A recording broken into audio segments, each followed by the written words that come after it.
Did you know that we can take secret pictures with our Samsung Galaxy A54 5G phone or top of the brand phones of Galaxy? Yes, we can do. For example, let me show you what I have in this moment in my gallery. This is the pictures in my gallery. Let's erase them all, select them all, and delete them, move to trash. Okay, in this moment I don't have any pictures. Now if for example I take a picture with the normal camera, let's take the picture of my two fingers. Okay, this picture was taken in with the normal camera. If I go in my normal gallery, here is the picture.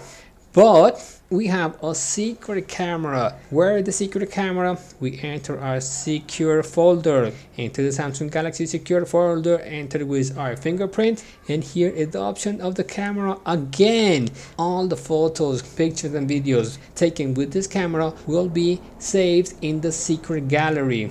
Take a picture. Let's take a picture of the 3, of the 4, and of the 5, and maybe a video. Let's make a video. Let's make a video of you doing something private with your neighbor. Stop the video. Okay, let's go out.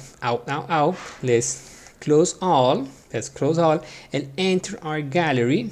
And in my gallery, my normal gallery, there's nothing. Where are those pictures? They are secret pictures taken with the secret camera. Enter the secure folder with my fingerprint, enter the gallery, and here they are. Like the video, subscribe to the channel, and share it with your friends that have Galaxy phones. Like, and subscribe.